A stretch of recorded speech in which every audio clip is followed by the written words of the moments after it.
Hello, everybody. Once again, thank you so much for being here on my show, Just in Time to Chat. And this episode is going to operate a little bit differently. I already let some of my viewers know, but now I figured I would let you guys know live that today hasn't really been an eventful day. News regarding in Hollywood, entertainment, a bunch of stuff. Hopefully, there will be more later in the week. But Knight Rider says he loves the intro music. Thank you, man. I appreciate it. I appreciate that a lot, actually. Yes, and by the way, if you guys saw the intro, you'll see the new banner that was made for my channel. My good friend Trey, I guess he's the guy who made my new icon, my new profile picture for the channel. Also made that. It's my new header on my channel as well. Absolutely love it. I think it looks awesome. Big shout out to him. And so today I only have one main topic for you guys, and I know it sucks. I'm sorry, but it's the best I could do. There's not a lot happening right now. So what I wanted to do was obviously talk about The Mandalorian Season 2. I haven't even seen the trailer yet. I was in class when the trailer dropped. I was going to watch it after class, but then I guess I forgot. I got home, I ate lunch, did the dishes, and played some Mario Kart, and I never watched it. So I figured that we could watch it now. I could experience it right now for the first time. There we go. And let's go.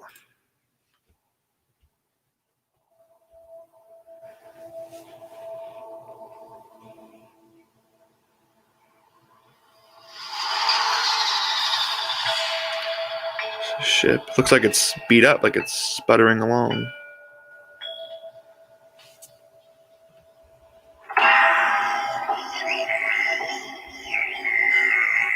Show me the one safety deemed such destruction. Oh my gosh! You must reunite it with its own kind. Yep, this speech is from season 1. This you must determine. The songs of eons past tell of battles between Mandalorian the Great oh my gosh, I and love an order him. of sorcerers called Jedi. You expect me to search the galaxy and deliver this creature to a race of enemy sorcerers? This is the way. Man, I cannot wait for this. X-Wings?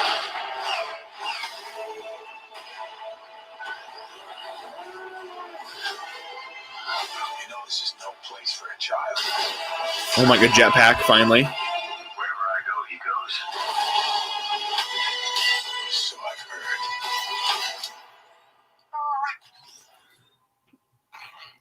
Ah!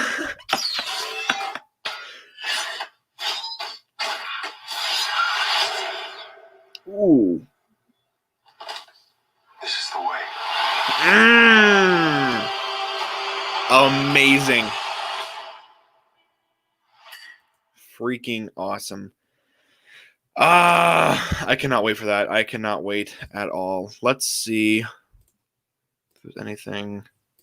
Not really anything too. I mean, I'm not going to say nothing too exciting. Of course, it's all exciting. But so there, it does look like it's kind of sputtering down, doesn't it? It looks like it's been beat up and it's like sputtering along. Lucasfilm. I love this shot. This shot is awesome. Him and the child walking like that. I think that's great. And then him flying over sand people. This you must determine. That's awesome. I don't think it's but and him and the child again. Baby Yoda still has my heart. And I heard some people say that that's Sabine from Rebels. Is it? Maybe, I don't know. We haven't seen any Ahsoka yet. Of course, we got the shot of the X-Wings. Man, I cannot wait for this. Of course, we got Gina Carano. Oh no, Gina Carano. What's her name? Is that her? Cara Dune.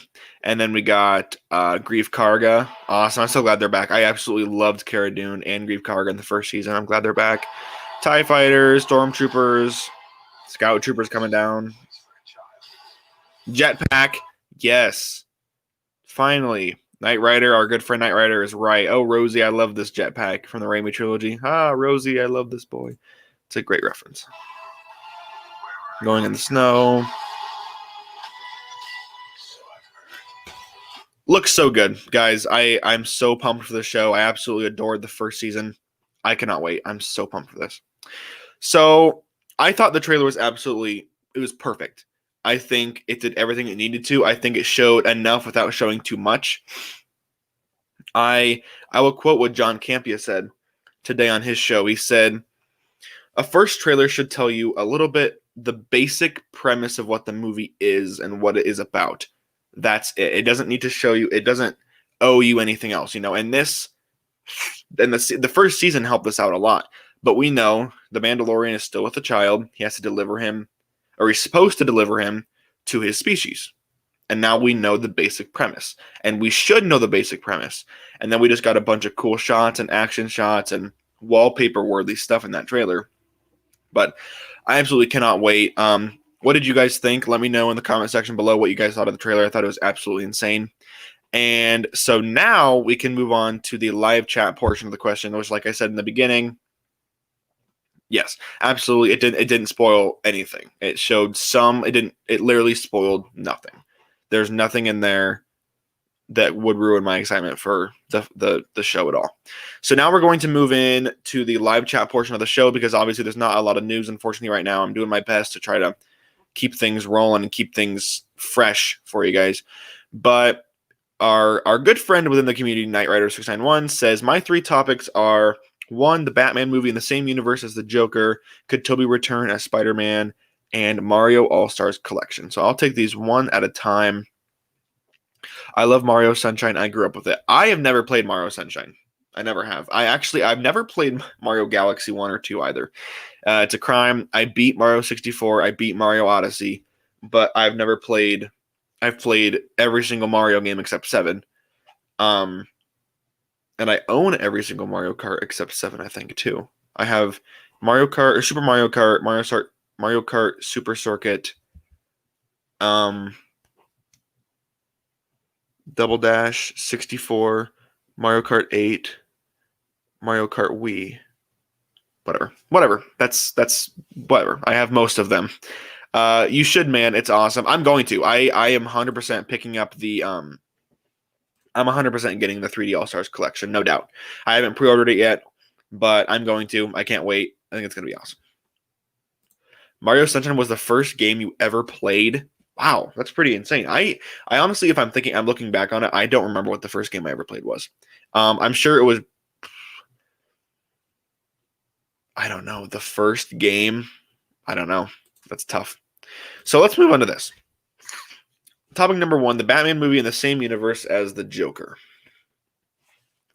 I don't think it is, just because DC's made it clear they're trying to skew away from cinematic universes. Obviously, the DCEU is still going well. It's still kicking, and they're still going to continue that. But they want to expand more and make more Elseworlds type stories, you know. So, a couple reasons I don't think Joker and the Batman are in the same universe. 1, Batman or Bruce was what 8, 9, 10, 11, I couldn't even tell, years old in the Joker. So unless another Joker comes up, I don't see it happening. Unless and we see Batman and the Joker, we see another Joker that's not Joaquin Phoenix, obviously, because he's in his late 40s, 50s in the Joker. So obviously he wouldn't be able to be in the Batman because Bruce was only, like I said, like 10, 11, 12 years old in the Joker. So I don't think that would be the case at all, unless, like I said, Joaquin Phoenix is not going to be the Joker. Then maybe they'll replace him and then have the first Joker movie technically take place in the same universe as the Batman, but I don't see that happening. But stranger things have happened, my friend. Stranger things have happened for sure. Could Toby return as Spider-Man? If I'm being realistic, no, I don't think so. However, like I just said, stranger things have happened. Sam Raimi is directing a movie inside the MCU. Doctor Strange and the Multiverse of Madness. Hear me out. DC has a Flash movie coming out dealing with the multiverse. Marvel has a film coming out doing stuff with the multiverse. Flash is introducing the already established Batman and going back to one of the first on-screen Batman. I think it was one of the first most well-received on-screen Batman and bringing him into the current DCEU. Who's to say that Marvel can't do the same thing with Spider-Man? Who's to say that Sam Raimi, the director of the original Spider-Man trilogy, can't take Doctor Strange 2 in the Multiverse of Madness and have Tobey Maguire's Spider-Man show up because now that the multiverse is taking place? Who's to say that can't happen? Michael Keaton is I don't even know how old he is, but late 50s, probably, early 60s. I have no idea. Yeah, Knight Rider says, I can't wait for Michael Keaton's return. I can't either. I thought he was great. He's not my favorite. He's not near my favorite Batman or Bruce Wayne, but I thought his movie was great, and I liked him a lot in the role. So who's to say that Marvel can't do the same thing with Spider-Man? Who's to say they can't take Tom Holland's Spider-Man and have him meet and interact with Tobey Maguire's Spider-Man? One of the first and the most well-received on-screen Spider-Men. Who's to say that can't happen? Sam Raimi, he's 69? Wow. I did not know he was that old. Dang, he does not look 69. Wow, okay. Well, there you go, guys. Michael Keaton, 69. I had no idea. So thank you. I think it's a small chance. I really do. I don't see it being I don't see it being a good chance of it happening. But like I just said, several times stranger things have happened. I didn't think that DC was going to take the Flash and bring Michael Keaton's Batman back after 40 years of it being out. 30. I had no, in a million years, I never would have thought that. So who's to say that Marvel can't do the same thing? And Tobey Maguire doesn't even have to stay in the MCU, obviously. He can come for a cameo. Who's to say? Who's to say that can't happen? Knight Rider, he aged like fine wine. Yes, he did. He does not look 69 at all. He's almost 70, and that's crazy. So, and people saying Tobey Maguire is too old to play Spider-Man. Michael Keaton is 70, and he's going to be playing Batman in The Flash. So, just putting that out there. Let's go back to, where was that? So, I'm not saying this. I'm saying I wouldn't put money on it happening, but there's always a chance. You know, with the multiverse and especially the quantum realm and time travel and all that stuff being possible now, who's to say? You know, who's to say that it won't happen? Mario All-Stars Collection. Okay, yeah, this will be fun. So, the 3D Mario All-Stars Collection was rumored and speculated for months. And it got to the point where I myself started going, okay, this thing's never coming out. It's been rumored since like late July. Nothing. Nintendo hasn't said anything, and then they drop a surprise Nintendo Direct on YouTube, all celebrating Mario's 35th anniversary, and then they say that the original Mario All Stars is coming to the Switch online service. The NES and SNES online service is a bunch of the free games that you get that you can play as long as you have Switch Online. And I was like, oh, that's cool. So as I'm watching the Direct, and then it showed that little hold on a second. No one thought about Michael's return 2 years ago. No one knows what's going to happen 2 years ago. I absolutely agree. And like I said, no one can tell. Like, no one can say for sure what's going to happen except the people at Marvel and the people at DC. We can only hope, man. You know. So and then during that Nintendo Direct, they had the AR Mario thing where you can race around your house and stuff. And I think that was really cool, really innovative. Nintendo's always been known for innovating on technology and it being really, really cool. And then we got to the meat of the Direct, which was, of course, the 3D Mario 3D All-Stars. And I think I'm so excited for this. One, because the Switch is doing insanely well. It's already passed. I keep telling people this because I'm so excited as a Nintendo fan, and I'm proud as a Nintendo fan and a Switch fan in general. But the Switch, several, like a half a year ago, already passed Xbox One in sales by millions of units. And the Switch is 3 years newer. The Xbox One came out in 2014. Switch came out in 2017. And it's already out, and it's already outsold by millions of units. And I think that's awesome. Nintendo's on fire, and they've got the Hyrule Warriors Age of Calamity, which I think is going to be amazing. I didn't play the original Hyrule Warriors, but this looks freaking amazing. And of course, the Super Mario 3D All Stars collection is coming to the Nintendo Switch on September 18th, 17th, 18th. 18th. It's the 18th. It's this Friday, 3 days. I won't be home when it gets released, but I still am planning on pre-ordering it. But it includes Super Mario 64, which I played the crap out of, Super Mario Galaxy 1, and Super Mario Sunshine, which Super Mario Galaxy 2 is being rumored, because if you look in the video that was posted, I think yesterday or 2 days ago, the Mario Galaxy 2 music is playing in the background. So that has some people's heads spinning like, oh my gosh, are they releasing Mario Sunshine 2? Or Mario Galaxy 2? Who knows? I haven't played any of them, but I can't wait for this collection. It's going to be great. As a Mario fan, as a Nintendo fan, it's a great time to be a Nintendo fan, especially. And then we've got Age of Calamity, Hyrule Warriors coming, and the tail end of November. I can't wait. It's going to be outstanding, and I cannot wait to play those games on my Switch. Nintendo finally doesn't have this for little kids image. I know, and that was the thing when, obviously there were some mature games like back on the NES and the SNES and all that, but the graphics were so terrible, good for the time, but terrible now, that you couldn't even tell what was gore and stuff. So, but the GameCube and the Wii were heavily regarded as family systems, as kid systems. And now you've got games like Doom Eternal and these sports games and Ark Survival and Skyrim and The Witcher, all of these mature rated games that obviously not the sports games, but all of these mature games that are coming to the Switch. Like my Switch is right there and I love it to death. I got my Switch Pro remote over there. I love it. I have Skyrim. I have The Witcher. I have Mario Odyssey. I have Breath of the Wild. I have Donkey Kong Country Tropical Freeze, which is the best 2D platformer ever. If you guys haven't played it, do yourself a favor. And I agree. It doesn't have this for little kids image anymore, and I love it. And yeah, they promoted it like that. I think you're talking about the Switch, probably, right? They promoted it like that. I'm sure they promoted the Switch like a family-friendly console, but I never viewed Nintendo as a competitor to Sony and Microsoft. I just viewed them as someone who's in the race, but they're not really competing, because the consoles were so drastically different, Sony and Microsoft were always getting these really mature, these big AAA, the first-party games, and while Nintendo was too, they were always rated E for everyone, rated E10.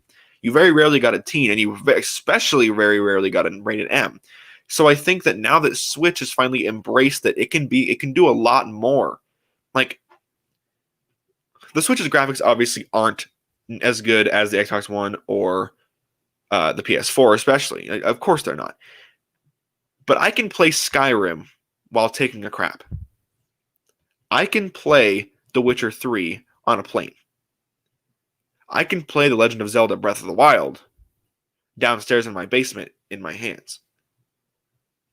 I had no idea that I would be able to do that. Handhelds have been around forever. And, Nintendo is kind of known for them. They've had the DS, the 3DS, the 2DS, and all of these. The Game Boy. Wasn't Game Boy Nintendo Game Boy? Maybe. Anyway, they've always been known for handhelds to a degree. So now that I think that they've embraced that they can do handheld, but they can also do docked mode and playing on your TV, I think that's a very big thing, and I think that them embracing that is one of the best things that they did. So I'm really, really happy. As a Nintendo fan and as a Switch fan, Switch owner, I've been a lifelong Nintendo fan.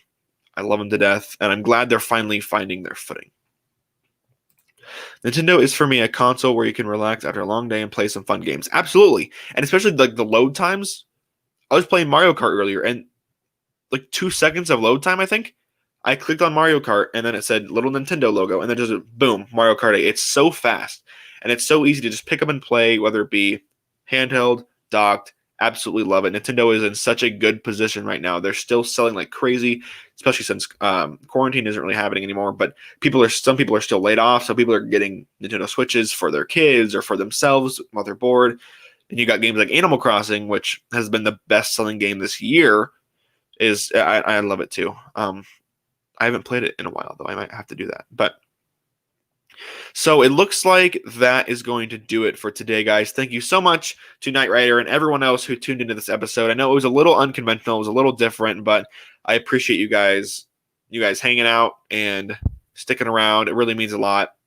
Again, big thank you to Trey Legis for my new profile picture and my new banner for my channel. If you guys haven't seen it yet, you can go check it out on the channel. It's the channel art at the top. It looks really sick. It looks awesome. Thank you guys for watching, and I will see you guys in episode 33.